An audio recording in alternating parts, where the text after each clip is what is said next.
জামালপুর জেলা শহর থেকে প্রায় ৭০ কিলোমিটার দূরে এই পাথরের চর গ্রামটি অবস্থিত এবং থানা থেকেও ২৫ কিলোমিটার দূরে।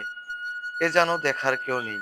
প্রতিনিয়তই ভারত থেকে নেমে আসা পাহাড়ি ঢলে প্রতি বছরই এভাবে ভেঙে যায় বসতবাড়ি ঘর। বড়ই দুঃখের বিষয় যে কখনোই কেউ নজর দিয়ে দেখে না এই এলাকার মানুষজন বেঁচে আছে কিনা মরে গেছে।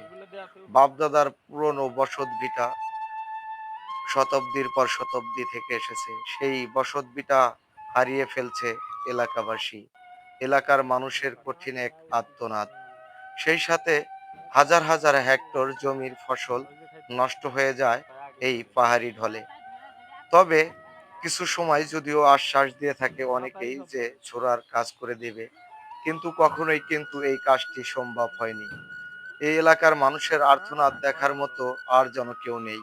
শুধু তারাই নিস্তব্ধে বয়ে যাচ্ছে, আর ভিটাহারা সয়সম্বল হারা এই মানুষগুলো নিজ দুঃখ নিজেই বয়ে চলেছে।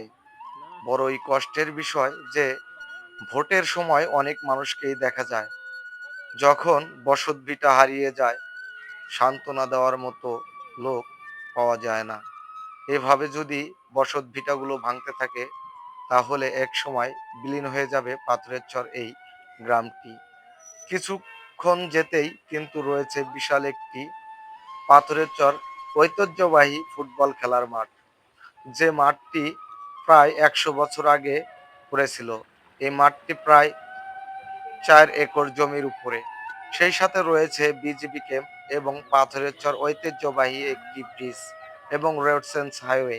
এখনো যদি কেউ পদক্ষেপ না নেয় হয়তোবা এই ঝরনাটি ভেঙে ঢুকে পড়ে যেতে পারে। এই সবগুলো ভেঙে কিন্তু একবারে বিলীন করে দিতে পারে।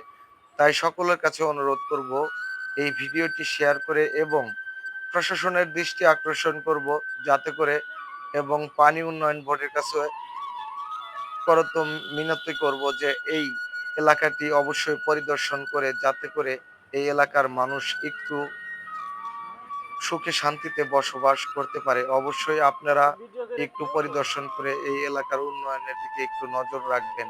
না হলে ধীরে ধীরে সবই বিলীন হয়ে যাবে এই ঝরনার মাঝে।